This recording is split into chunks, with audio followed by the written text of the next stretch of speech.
नमस्कार दोस्तों, स्वागत है आपका हमारे YouTube चैनल अभी इंस्टीट्यूट में। आज हम आप लोगों के लिए जीन पियाजे के सिद्धांत के बारे में बताएंगे, ठीक है।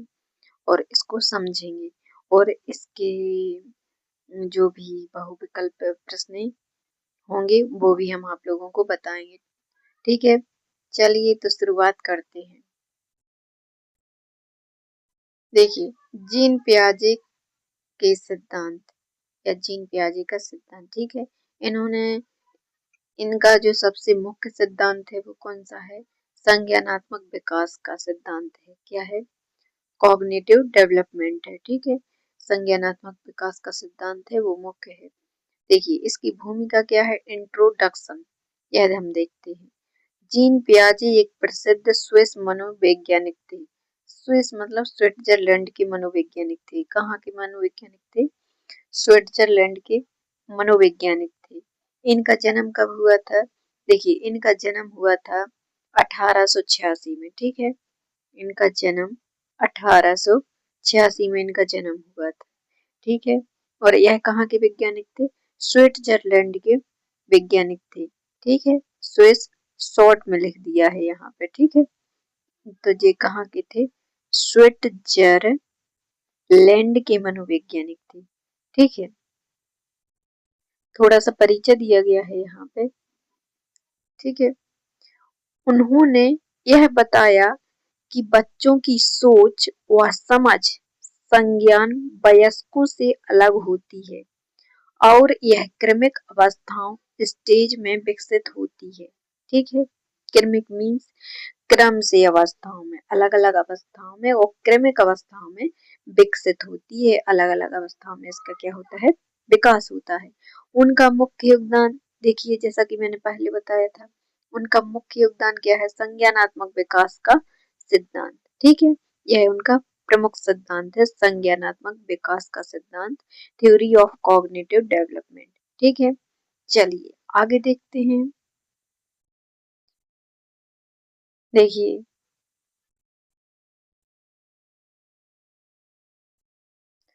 क्या दिया गया है? पहला दिया गया है संज्ञानात्मक विकास का सिद्धांत, थ्योरी ऑफ कॉग्निटिव डेवलपमेंट, ठीक है। पियाजे के अनुसार बच्चा जन्म से ही सीखना शुरू कर देता है। देखिए, बच्चा तो भ्रूण अवस्था से ही शुरू कर देता है सीखना, ठीक है। जब वह माँ के पेट में हो रहता है तब भी वह कुछ ना कुछ सीखता रहता है, ठीक है। तो पियाजे के अनुसार बच्चा जन्म से ही सीखना शुरू कर देता है और वह अपने अनुभवों के माध्यम से ज्ञान का निर्माण करता है, ठीक है। स्वयं करता है अपने अनुभवों से, ठीक है। अनुभवों से बच्चा ज्यादा सीखता है और अनुभवों के द्वारा वह अपने ज्ञान का निर्माण करता है, ठीक है। इसलिए जीन पियाजे का सिद्धांत रचनावादी सिद्धांत कहलाता है। इसे क्या कहते हैं? रचनावादी सिद्धांत भी कहा जाता है, ठीक है।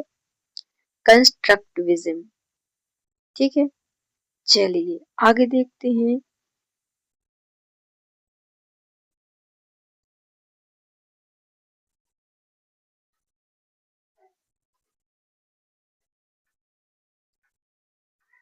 चलिए, संज्ञानात्मक विकास की अवस्थाएं, ठीक है। संज्ञानात्मक विकास की कितनी अवस्थाएं बताई पियाजे ने? स्टेज ऑफ कॉग्निटिव डेवलपमेंट, ठीक है। देखिए, पियाजे ने संज्ञानात्मक विकास को 4 मुख्य अवस्थाओं में बांटा है, ठीक है।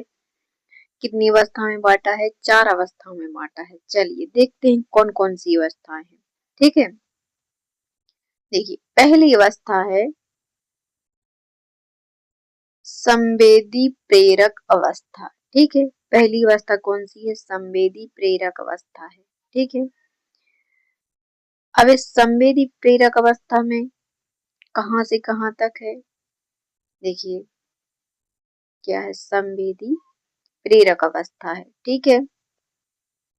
जिसे इंग्लिश में हम क्या कहते हैं?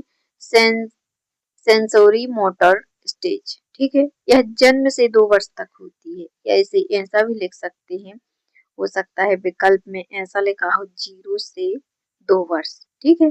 0 से 2 वर्ष ऐसा हो सकता है, ठीक है।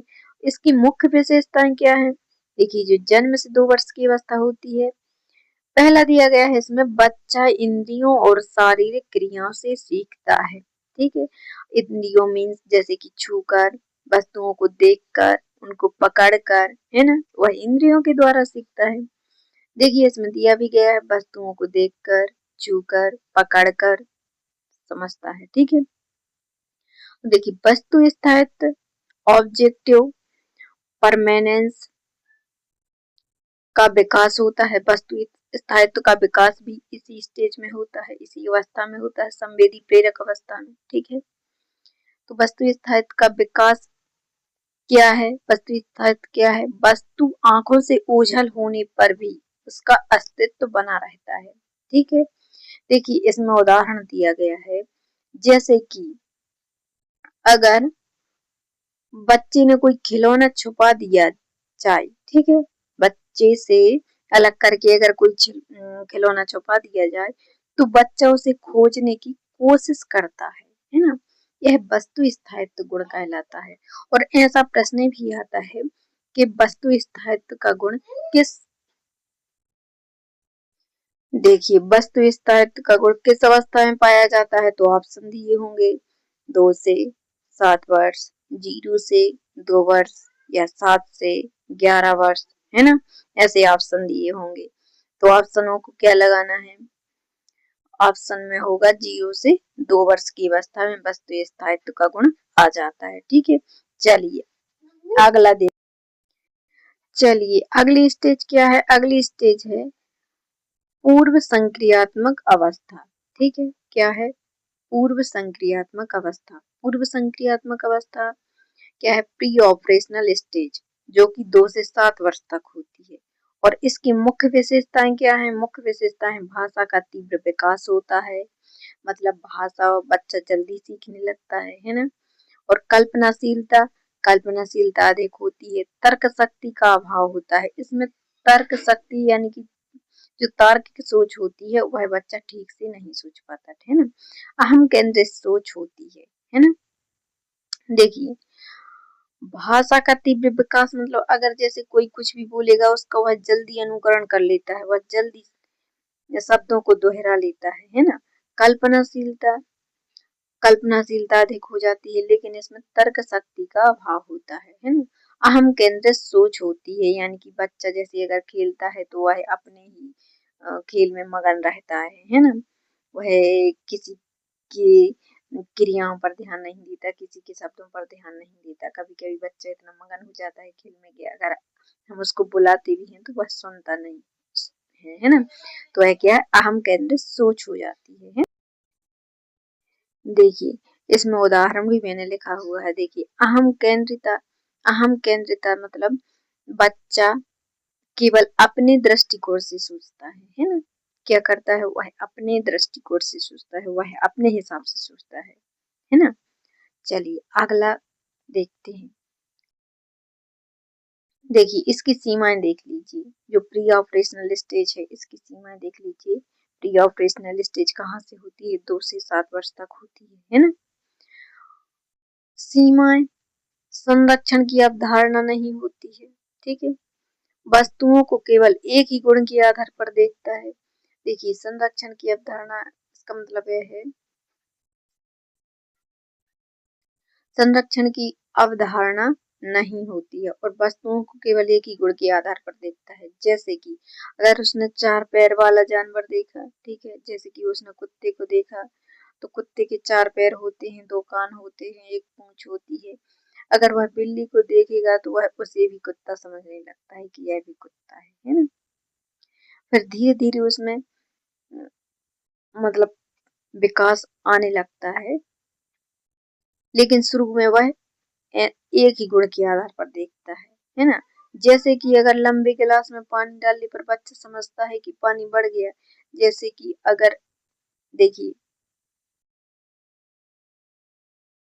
एक हमने यह लिया, यह क्या है, यह चौड़ा गिलास है ना, यह चौड़ा है, और एक लिया ये सकरा है गिलास। ठीक है, अगर इसमें यहाँ से पानी भरा हुआ है, ठीक है, कहाँ से पानी भरा हुआ है, अगर इसमें यहाँ से पानी भरा हुआ है इतना पानी भरा हुआ है, ठीक है, यहाँ से इतना पानी भरा हुआ है।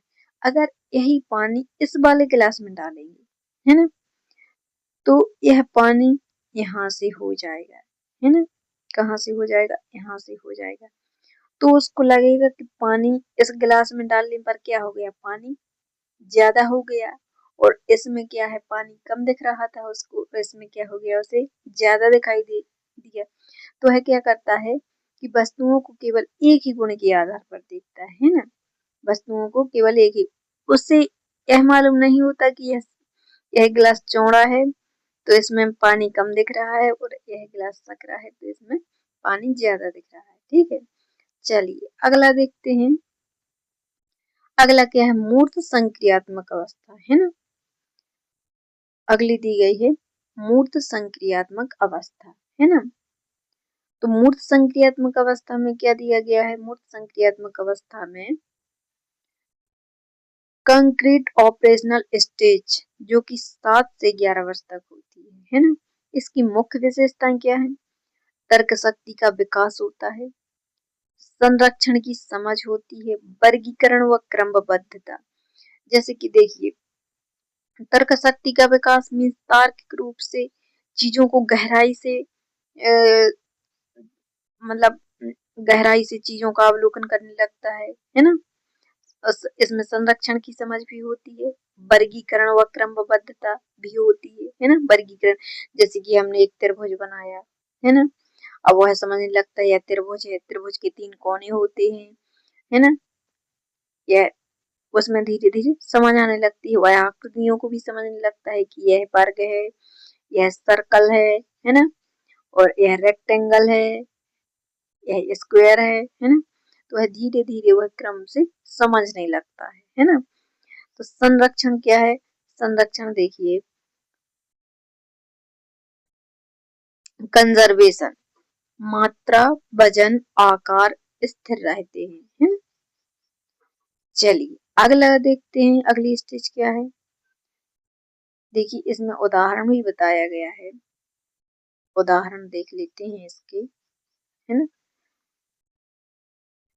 उदाहरण में क्या है, बच्चा समझ जाता है कि गिलास बदलने से पानी की मात्रा नहीं बदलती है ना। अब बच्चा यह समझने लगता है, जैसे कि हमने यह क्या बनाया, जैसे कि हमने यह गिलास बनाया, ठीक है, यही एक छोटा यह सकरा गिलास हो गया, और यही एक चौड़ा गिलास हो गया, ठीक है। इसको थोड़ा छोटा बनाते हैं, यह क्या हो गया, यह चौड़ा बर्तन हो गया, यह सकरा बर्तन हो गया, ठीक है। तो अगर इसमें पानी भरेंगे, है ना, इस गिलास में पानी होगा इधर से, है ना, इधर से इतना पानी होगा, इधर से, ठीक है। अब अगर इसमें इसका पानी इसमें डालेंगे, है ना, ये जो पानी भरा है इसका पानी इस बर्तन में डालेंगे तो यह पानी क्या हो जाएगा, इधर से आ जाएगा, है ना, कम दिखेगा इसमें पानी। तो बच्चा समझने लगता है कि गिलास बदलने से पानी की मात्रा नहीं बदलती है ना, उसमें यह गुण आ जाता है। सीमाएं क्या है, अमूर्त विचार नहीं कर पाता है, अमूर्त मीन्स जो दिखता है वही वह सीखता है ना, और जो दिखता है वही वह सोचता है। वह अमूर्त विचार नहीं कर पाता है, केवल ठोस वस्तुओं पर सोचता है। ठोस वस्तु मीन्स जैसे छू सकते हैं, जैसे देख सकते हैं, है ना, जिससे इसलिए वह केवल ठोस वस्तुओं पर सोचता है, ठीक है। चलिए अगला देखते हैं, अगली स्टेज क्या है।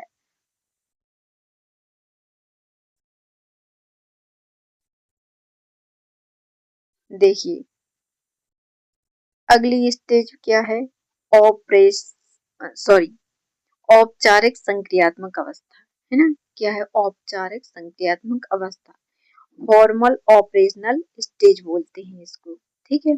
यह 11 वर्ष से ऊपर होती है, ठीक है।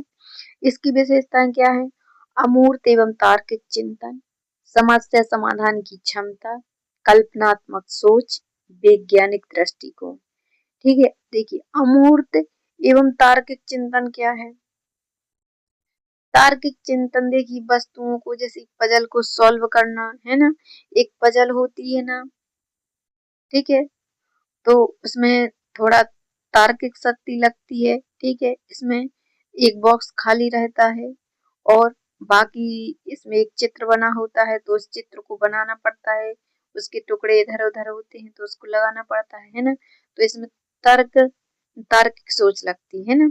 अमूर्त चिंतन, अमूर्त चिंतन क्या है? अमूर्त चिंतन देखिए, अमूर्त चिंतन वो है कि बिना देखे, है ना, वस्तुओं के बारे में सोचना, ठीक है। जो वस्तु देखनी उसके बारे में विचार करना, चिंतन करना, सोचना, वह अमूर्त सोच हो गई, है ना, अमूर्त चिंतन हो गया। समस्या समाधान की क्षमता, जैसे कि बच्चा कहीं पे भी दिक्कत हो रही, उसको समस्या हो रही, कोई भी गलती कर रहा, तो वह गलती कैसे सुधारे, तो इस उम्र में उसे समस्या समाधान की क्षमता की, है ना, समस्या समाधान की क्षमता आ जाती है ना। कल्पनात्मक सोच, है ना, कल्पनात्मक सोच विकसित होती है। वैज्ञानिक दृष्टिकोण, वैज्ञानिक दृष्टिकोण मीन्स वह है, वैज्ञानिक दृष्टिकोण का मतलब छोटी छोटी चीजों की खोज शुरू कर देता है ना, छोटी छोटी चीजों के बारे में गहराई से सोचने लगता है ना, वही तार्किक और वैज्ञानिक दृष्टिकोण है, ठीक है। जैसे कि देखिए जी किस में होता है? गणित, दर्शन, नैतिक प्रश्नों पर सोचने की क्षमता, है ना, क्या सही है क्या गलत है, इसके बारे में भी वह सोचने लगता है। 11 वर्ष से ऊपर की, इसे क्या कहते हैं? Formal operational stage. और चौथी अवस्था क्या है? औपचारिक संक्रियात्मक अवस्था। तो इनको ध्यान रखना, ठीक है। चलिए आगे देखते हैं। देखिए इसकी सीमा है।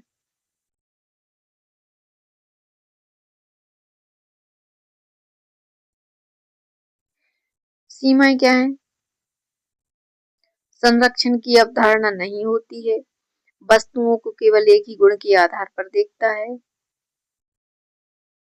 यह पहली वाली स्टेज का आ गया है ना, सेकंड वाली स्टेज का, इसलिए गलत हो जाएगा। चलिए अगला देखते हैं। देखिए अब इनकी जो और सिद्धांत हैं, जैसे कि स्कीमा, ठीक है। स्कीमा के बारे में समझते। स्कीमा क्या है? स्कीमा क्या है? देखिए मानसिक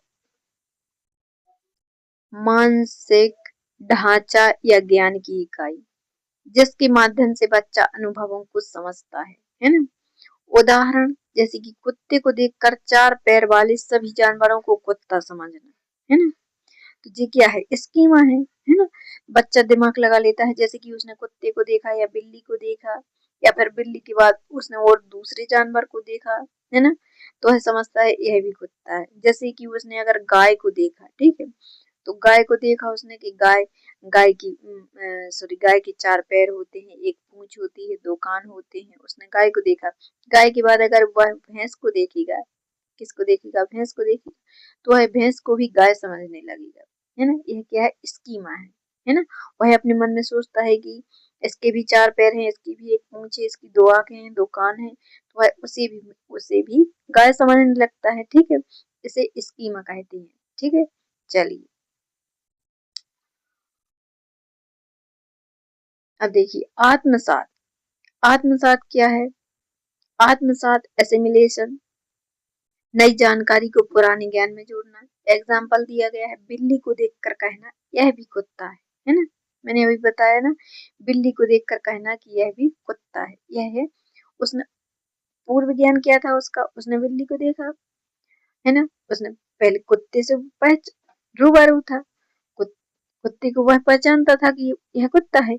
लेकिन अगर उसने फिर कुत्ते के बाद बिल्ली को नहीं पहचानता, तो उसने बिल्ली को भी देखा कि यह इसके भी चार पैर हैं, इसके भी दो कान हैं, इसकी भी दो आंख हैं, इसकी भी एक पूंछ है, तो उसने बिल्ली को देखकर भी कह दिया कि यह कुत्ता है। तो उसने पुरान पूर्व ज्ञान से इस नए ज्ञान को भी क्या कर लिया? जोड़ लिया। इसे क्या कहते हैं? एसिमिलेशन, ठीक है। अब देखिए एकोमोडेशन। एकोमोडेशन क्या है? समायोजन। एकोमोडेशन क्या है? समायोजन, है ना। नई जानकारी के अनुसार पुराने ज्ञान में बदलाव, ठीक है। एग्जाम्पल, यह समझना कि बिल्ली और कुत्ता अलग है। देखिए उसमें यह समझ आ जाती है कि चार पैर, जैसे जैसे कि अगर उसने कुत्ते को देखा है ना, किसको देखा, कुत्ते को देखा है ना, अगर कुत्ते को देखा तो उसने कुत्ते को देखा कि इसके चार पैर हैं, दो कान हैं, दो आंखें हैं, एक पूंछ है ना। लेकिन अगर उसने बिल्ली को देखा तो वह अब पहचानने लगता है ना, एकोमोडेशन में वह पहचानने लगता है कि यह बिल्ली है, यह कुत्ता है। वह चीजों मतलब पुराने ज्ञान में बदलाव कहलाता है ना, क्या कहलाता है, पुराने ज्ञान में बदलाव करना एकोमोडेशन हो गया है ना, क्या कहते हैं इसको, एकोमोडेशन। चलिए अगला देखते हैं।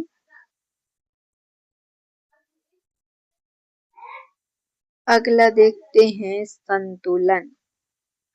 संतुलन में क्या है, इक्विलाइब्रेशन है ना। इसमें दिया गया है आत्मसात और समायोजन के बीच संतुलन, यही सीखने की प्रेरक शक्ति है ना। जब बच्चा आत्मसात और समायोजन के बीच संतुलन बना लेता है ना, तो उसे क्या कहते हैं, संतुलन कहते हैं, इक्विलिब्रेशन है ना। चलिए अब देखते हैं, अब क्या दिया गया है इसमें, अब दिया गया है पियाजे का शिक्षण में योगदान है ना। तो पियाजे का शिक्षण में योगदान क्या है, एजुकेशनल इम्प्लीकेशन। देखिए उन्होंने किस शिक्षा पर तो जोर दिया है, शिक्षा बाल केंद्रित होनी चाहिए, सीखना अनुभव आधारित हो, रटने की बजाय समझ पर बल, शिक्षक मार्गदर्शक की भूमिका में होना चाहिए है ना, और गतिविधि आधारित होनी चाहिए। देखिए बाल केंद्रित शिक्षा समझिए, सबसे पहले बाल केंद्रित शिक्षा का मतलब होता है बच्चे को ध्यान में रखकर, बच्चे को क्या पसंद है, किस प्रकार बच्चा सीख रहा है, बच्चे की रुचि किस में है ना। तो सबसे पहले मेन चीज हो गई बाल केंद्रित शिक्षा होनी चाहिए, ठीक है। सीखना अनुभव आधारित हो, अनुभव का मतलब अगर बच्चा खुद से करे, खुद से सीखे है ना, तो उसे उसका अनुभव बढ़ता है और उसे एक्सपीरियंस होता है कि मैंने क्या किया, मैंने गलती की, मैंने ठीक किया या मैंने गलत किया है ना। तो यह उसका अनुभव हो गया। तो अनुभव पर आधारित होना चाहिए ना, रटने की बजाय। देखिए अगर हमने उसको प्रश्न दिए या कुछ भी दिया, किसी याद करके लाना, तो याद उसको पहले समझाना चाहिए, किसी भी चीज को उसको ठीक से समझाना चाहिए, ठीक है। तो समझ कर वह ज्यादा अच्छी से सीखेगा और ज्ञान स्थायी रूप से बनेगा। रटने पर देखो, रटने पर बच्चा भूल भी सकता है, तो रटने की बजाय समझ पर बल देना चाहिए, ठीक है। अब देखिए शिक्षक मार्गदर्शक की भूमिका में होना चाहिए, शिक्षक को उसे मार्गदर्शन करना चाहिए, बच्चा सही कर रहा है गलत, तो उसकी मतलब उसको उस पर ध्यान देना चाहिए, ठीक है। गतिविधि आधार आधारित शिक्षण भी वही है, गतिविधि मीन्स क्रियाओं को करवाना है ना। तो गतिविधि आधारित शिक्षण होना चाहिए, ठीक है। तो पियाजे का शिक्षण में योगदान यह है, ठीक है। चलिए अगला देखते हैं पियाजे के सिद्धांत। देखिए पियाजे के सिद्धांत की कुछ वैज्ञानिकों ने आलोचना भी की है, ठीक है। आइए देखते हैं क्या क्या आलोचनाएं की गई हैं इनके बारे में।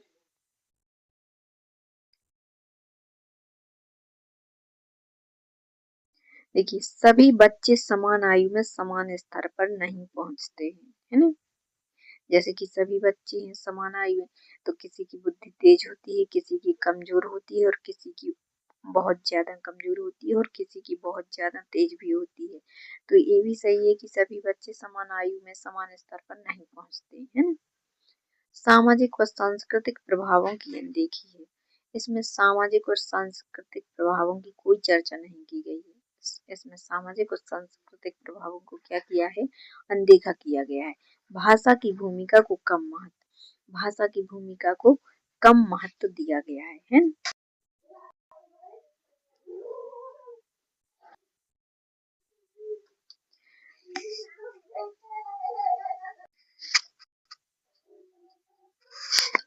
चलिए देखिए इसका निष्कर्ष देख लेते हैं। निष्कर्ष में क्या दिया गया है, चलिए देखिए इसके निष्कर्ष देखते हैं। जीन पियाजे का सिद्धांत यह कहता है कि बच्चा निष्क्रिय नहीं बल्कि सक्रिय शिक्षार्थी होता है।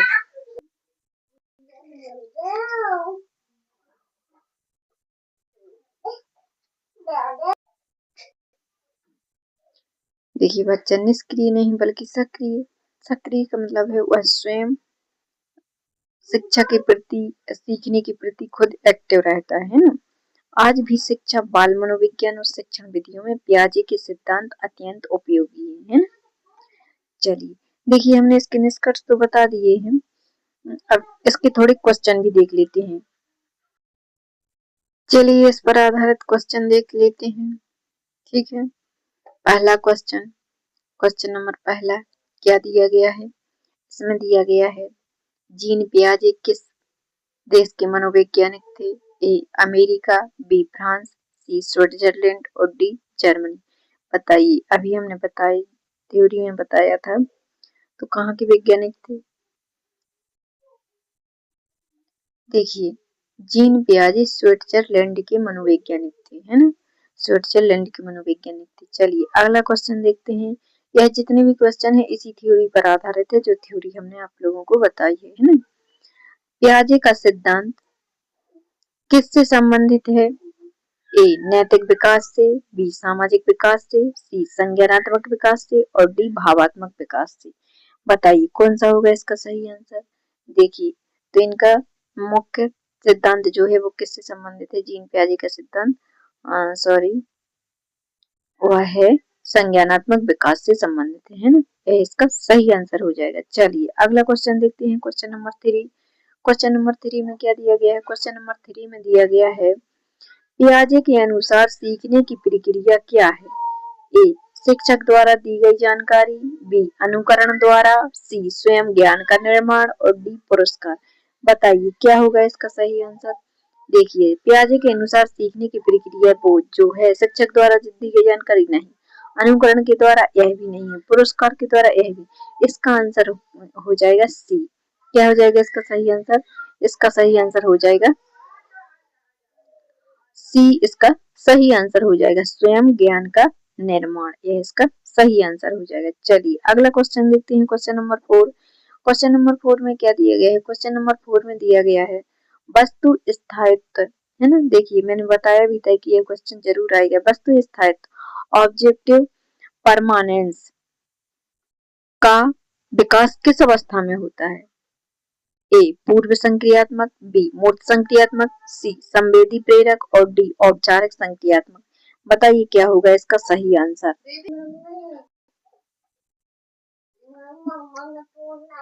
बताइए इसका सही आंसर क्या हो जाएगा? देखिए तो इसका सही आंसर हो जाएगा संवेदी प्रेरक अवस्था। क्या हो जाएगा? संवेदी प्रेरक अवस्था में क्या आ जाता है? वस्तु स्थायित्व का गुण आ जाता है। ठीक है, चलिए अगला क्वेश्चन देखते हैं, क्वेश्चन नंबर 5। क्वेश्चन नंबर 5 में क्या दिया गया है? क्वेश्चन नंबर 5 में दिया गया है अहम केंद्रिता किस अवस्था की विशेषता है? ईगो सेंट्रिज्म, ईगो सेंट्रिज्म है ना। अहम केंद्रिता किस अवस्था की किस अवस्था की विशेषता है ना, यह बताना है। बताइए ए संवेदी प्रेरक, बी पूर्व संक्रियात्मक, सी मूर्त संक्रियात्मक और डी औपचारिक संक्रियात्मक। बताइए क्या होगा इसका सही आंसर? देखिए इसका सही आंसर हो जाएगा प्री ऑपरेशनल स्टेज, है ना। अहम केंद्रिता की जो सोच होती है, अहम केंद्रिता की जो अवस्था होती है वो होती है पूर्व संक्रियात्मक अवस्था। तो इसका सही आंसर हो जाएगा पूर्व संक्रियात्मक अवस्था बी, है ना। चलिए अगला क्वेश्चन देखते हैं, क्वेश्चन नंबर 6। क्वेश्चन नंबर 6 में क्या दिया गया है? क्वेश्चन नंबर 6 में दिया गया है संरक्षण, कंजर्वेशन, कंजर्वेशन की अवधारणा किस अवस्था में विकसित होती है? ए संवेदी प्रेरक, बी पूर्व संक्रियात्मक, सी मूर्त संक्रियात्मक और डी औपचारिक संक्रियात्मक। बताइए इसका सही आंसर क्या हो जाएगा? तो इसका सही आंसर हो जाएगा मूर्त संक्रियात्मक,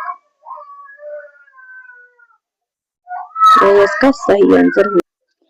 ये तो मूर्त संक्रियात्मक अवस्था, इसका सही आंसर हो जाएगा। चलिए अगला क्वेश्चन देखते हैं। Question number 7। क्वेश्चन नंबर 7 में क्या पूछा गया है? क्वेश्चन नंबर 7 में दिया गया है अमूर्त चिंतन की क्षमता किस अवस्था में होती है ना? ए संवेदी प्रेरक, बी पूर्व संक्रियात्मक, सी मूर्त संक्रियात्मक और डी औपचारिक संक्रियात्मक।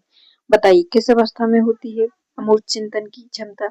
देखिए तो अमूर्त चिंतन की क्षमता होती है, वो होती है औपचारिक संक्रियात्मक अवस्था में, है ना? औपचारिक संक्रियात्मक अवस्था में अमूर्त चिंतन की क्षमता आ जाती है। चलिए अगला क्वेश्चन देखते हैं। Question number 1। देखिए थ्योरी हम समझा चुके हैं, इसलिए क्वेश्चनों का आंसर देने में आपको कोई परेशानी नहीं होगी। स्कीमा का अर्थ है ए सीखने की विधि, बी मानसिक संरचना, सी व्यवहार और डी प्रेरणा। बताइए क्या होगा इसका सही आंसर? देखिए स्कीमा का अर्थ होता है, स्कीमा मीन्स, स्कीमा से ही समझ में आ रहा है कि कोई प्लान बनाना या फिर मन के अंदर कोई भी संरचना बनाना। तो इसका सही आंसर हो जाएगा मानसिक संरचना, है ना? यह इसका सही आंसर हो जाएगा। चलिए अगला क्वेश्चन देखते हैं। Question number 9। क्वेश्चन नंबर 9 में क्या दिया गया है? क्वेश्चन नंबर 9 में दिया गया है नई जानकारी को पुराने ज्ञान में जोड़ना कहलाता है। नई जानकारी को पुराने ज्ञान में जोड़ना क्या कहलाता है? ए समायोजन कहलाता है, बी संतुलन कहलाता है, सी स्कीमा कहलाता है और डी आत्मसात कहलाता है। क्या कहलाता है बताइए इसका सही आंसर? देखिए किसी भी नए ज्ञान को पुराने ज्ञान में जोड़ना वो कहलाता है आत्मसात, है ना? क्या कहलाता है? आत्मसात कहलाता है। तो इसका सही आंसर हो जाएगा डी आत्मसात। यह इसका सही आंसर हो जाएगा। चलिए अगला क्वेश्चन देखते हैं। Question number 10। क्वेश्चन नंबर 10 में क्या दिया गया है? क्वेश्चन नंबर 10 में दिया गया है पुराने ज्ञान में परिवर्तन कर नई जानकारी को स्वीकार करना कहलाता है। ए आत्मसात, बी समायोजन, सी संतुलन और डी स्कीमा। बताइए इसका सही आंसर क्या हो जाएगा? देखिए पुराने ज्ञान को परिवर्तित करके नई जानकारी को स्वीकार करना उसे क्या कहते हैं? उसे समायोजन कहते हैं। क्या कहते हैं? उसे समायोजन कहते हैं। इसलिए इसका सही आंसर हो जाएगा समायोजन, बी, है ना? यह इसका सही आंसर हो जाएगा। चलिए अगला क्वेश्चन देखते हैं। Question number 11। क्वेश्चन नंबर 11 में क्या दिया है? क्वेश्चन नंबर 11 में दिया गया है सीखने की प्रेरक शक्ति क्या है? ए स्कीमा, बी संतुलन, सी अनुकरण और डी परिपक्वता। बताइए सीखने की प्रेरक शक्ति क्या है? क्या होगा इसका सही आंसर? देखिए सीखने की प्रेरक शक्ति है वो होगा संतुलन। क्या होगा? सीखने की जो प्रेरक शक्ति है वो कहलाती है संतुलन। यह इसका सही आंसर हो जाएगा। चलिए अगला क्वेश्चन देखते हैं। Question number 12। क्वेश्चन नंबर 12 में क्या दिया गया? क्वेश्चन नंबर 12 में दिया गया है पियाजे के अनुसार बच्चा कैसे सीखता है? बच्चा कैसा शिक्षार्थी होता है? सीखता नहीं, कैसा शिक्षार्थी होता है? ए निष्क्रिय, बी आश्रित, सी सक्रिय और डी अनुकरणशील। देखिए इसमें ना तो निष्क्रिय आया है ना तो आश्रित आया है। किसी पर आश्रित रहकर थोड़ी ना बच्चा सीखता है। अनुकरण किसी की नकल करके थोड़ी ना सीखता है। सक्रिय रहता है बच्चा। कैसा रहता है? सक्रिय शिक्षार्थी होता है ना? पियाजे के अनुसार कैसा शिक्षार्थी होता है? सक्रिय शिक्षार्थी होता है। यह इसका सही आंसर हो जाएगा। चलिए अगला क्वेश्चन देखते हैं। Question number 13। क्वेश्चन नंबर 13 में दिया गया है मूर्त संक्रियात्मक अवस्था की एक सीमा। मूर्त संक्रियात्मक अवस्था की एक सीमा क्या है? ए भाषा का अभाव, बी अमूर्त चिंतन की कमी, सी वस्तु स्थायित्व का अभाव और डी तर्क का अभाव। बताइए क्या हो जाएगा इसका सही आंसर?